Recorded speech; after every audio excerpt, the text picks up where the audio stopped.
लेकिन मेरी एक शर्त है, किसी भारतीय पद्धति से मेरी उपचार नहीं होनी चाहिए। इस शर्त को मानते हुए राहुल श्रीभद्र जी ने उनके अंग रक्षक से कुरान की मांग करते हैं और कुछ क्षण बाद कुरान को वापस कर देते हैं और कुरान को वापस करते हुए ये सलाह देते हैं कि इन्हीं कुछ पन्नों को रोज पढ़ें।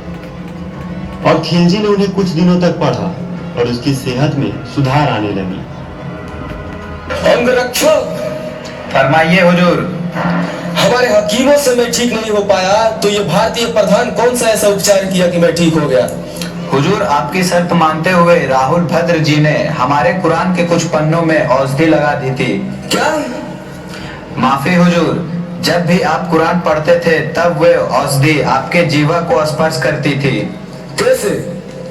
मैंने उन्हें बताया था कि जब कुरान पढ़ते हैं तो अपने हाथों को अपनी जीवा से स्पर्श करते हैं। हाँ, तो मैं इससे ठीक कैसे हो गया? तो उस जीवा से औषधि आपके शरीर में फैलती चली गई और आप आज ठीक हो गए।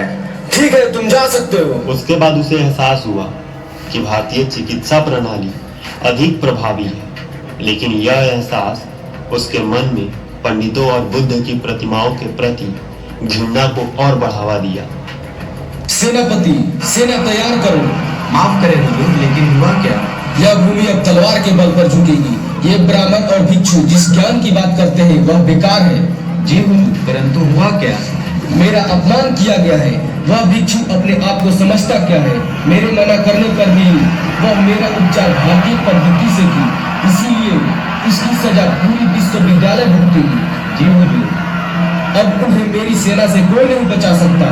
चलो। मालिक, नालंदा एक विशाल विश्वविद्यालय है जहां हजारों छात्र और आचार्य ज्ञान साधना में लीन रहते हैं। वहां असीमित ग्रंथ और पांडुलिपियां हैं। आदेश दे, क्या किया जाए? मेरी आदेश का पालन किया जाए। एक दिन मैंने राजाओं की घोड़ों की टापों की आवाज सुनी। मैं कुछ समझ पाता तब तक उसकी सेना हमारे परिसर में आ चुकी थी। मैं समझ गया कि मेरे विनाश का समय आ चुका है। जो दृश्य मैंने अपनी आंखों से देखा उसे शब्दों में व्यक्त नहीं किया जा सकता। मेरे परिसर में, मेरे सामने मेरे बच्चों और मेरे गुरुओं को मारा गया। जो नरसंहार हुआ उसे बयां करते हुए मेरी रूह कांप रही है। फिर जो हुआ वो असहनीय। किताबी ज्ञान, तलवार के आगे यह सब व्यर्थ है। यदि यह युद्ध में विजय नहीं दिला सकता तो इसका कोई मूल्य नहीं।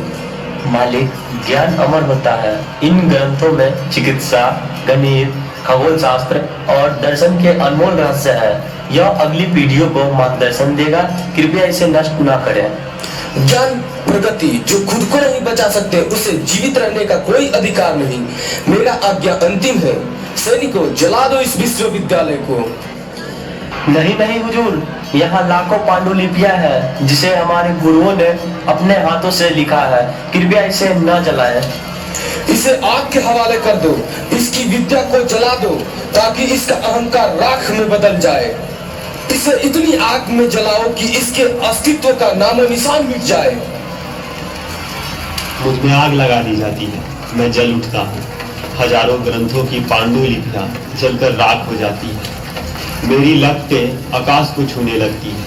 अगर मैं चल पाता तो खुद को बुझा लेता, अपने पुस्तकों को बचा लेता, लेकिन ऐसा हो न सका। मैं जल गया। मेरी हंसती खेलती प्रांगण तबाह हो गई। मेरी पांडुलिपियों को जलाकर राख कर दिया गया। मेरे शिक्षक और मेरे बच्चे मेरे आंखों के सामने तड़प तड़प कर मरते रहे।